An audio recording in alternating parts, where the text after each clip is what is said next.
அவங்க பல்வேறு மாற்றங்களை கொண்டு வந்தாங்க இந்த தேர்தலுக்கு முன்னாடியே.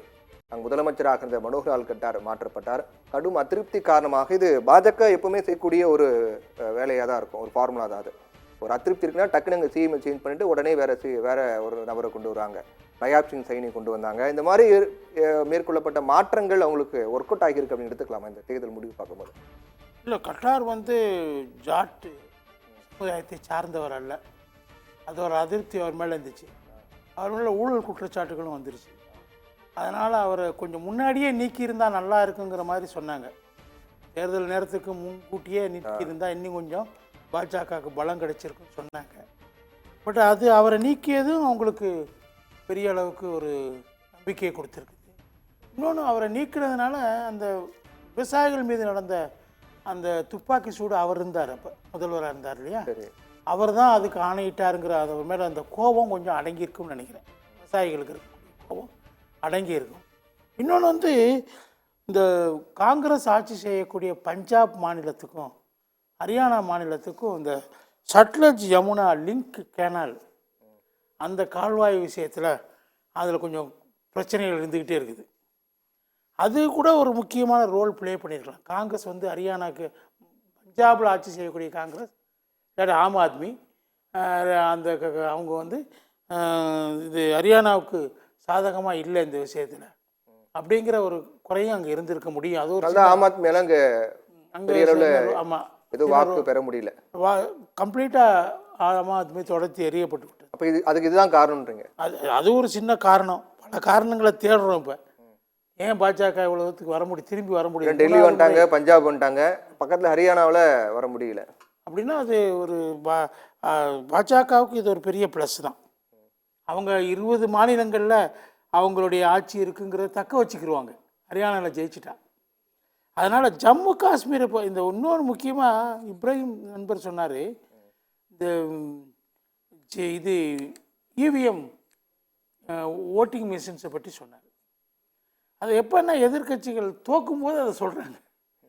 இதே காலையில் பொதுவாகவே சொல்கிறாரு, பொதுவாகவே காங்கிரஸ் பாஜகன்னு இல்லை, யாருக்கா இருந்தாலும் சரி இவிஎம் வேண்டாம் அப்படிங்கிறாரு அப்ரஹாம் சார். அப்படி சொல்ல முடியாது. எல்லாரும் இவிஎம் புறக்கணிக்கலை. இப்போ தோக்கும்போது மட்டும்தான் சொல்கிறாங்க.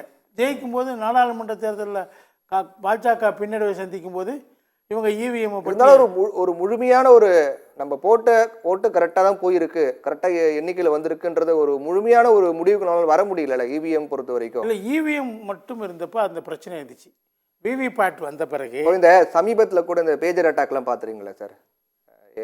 லெபனானில் இந்த பேஜர் அட்டாக்லாம் பார்க்கும்போது பெரிய அளவிலான கம்யூனிகேஷனே கிடையாது. பேஜரில் ஏதோ ட்ராக் பண்ண முடியாது, ஒன்றுமே பண்ண முடியாது, அதையே அட்டாக் பண்ணுறாங்க அப்படின்னும் போது அதில் மிஷன்லாம் எந்த அளவுக்கு ஒரு அப்படின்ற மாதிரிலாம் அப்போ விமர்சனம் முன்வைக்கப்பட்டது. பேஜர் வாக்கி டாக்கி விஷயத்தில் அந்த உற்பத்தி நிறுவனத்தோட மொசாத் தொடர்பு வச்சு அதே போல் இவிஎம்ல பண்ணலாம்ல அப்படின்ற ஒரு வாய்ப்பு இருக்குன்ற வெடிமருந்தை உள்ள வச்சாங்க.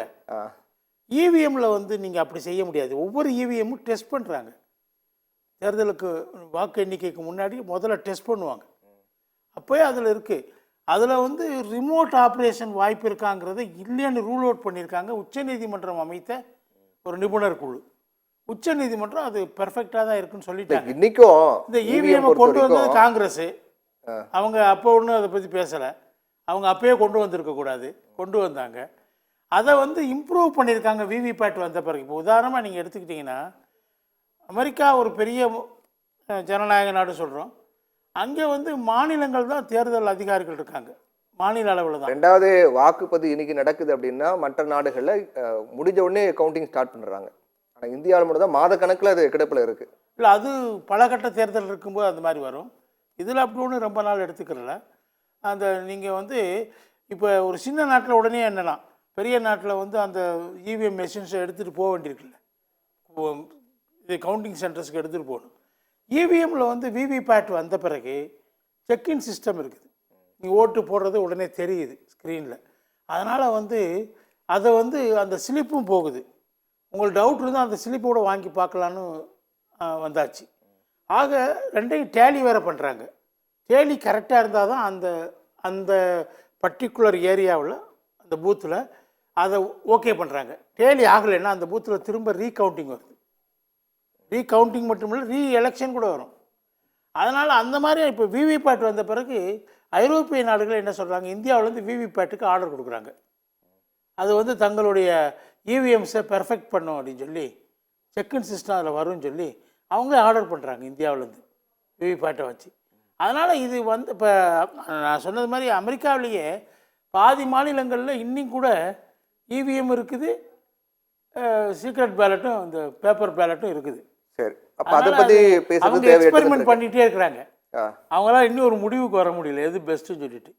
இந்த இந்த பேப்பர் பேலட் இருந்தப்போ அதில் ஏகப்பட்ட முறைகேடுகள் நடத்துறதுக்கு வாய்ப்பு இருந்துச்சுன்னு சொல்லி தானே இவிஎம்க்கு காங்கிரஸ் போச்சு.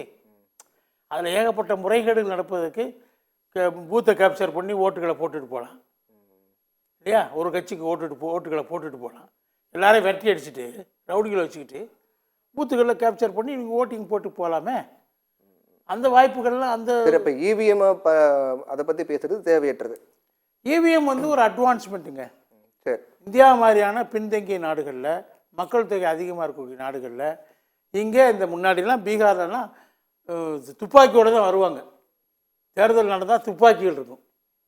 துப்பாக்கிகள் வச்சுட்டு மிரட்டி ஓட்டை போட்டுட்டு ஒரே கட்சியை போட்டுட்டே. மாநகராட்சி தேர்தல் நம்ம பார்க்கல, 1996 சென்னை மாநகராட்சி தேர்தல் எப்படி 2006 எப்படி நடந்துச்சு திமுக ஆட்சியில் தெரியுமா, பார்த்தோம்ல சென்னை மாநகராட்சி தேர்தல் எப்படி நடந்துச்சுன்னு சொல்லி. அவங்க ரவுடிகளை வச்சு ஓட்டை போட்டுட்டு போனாங்க ஒவ்வொரு பூத்தா. சரி சரி, அது மாதிரியான வாய்ப்புகள்லாம் இவிஎம்மில் இல்லை.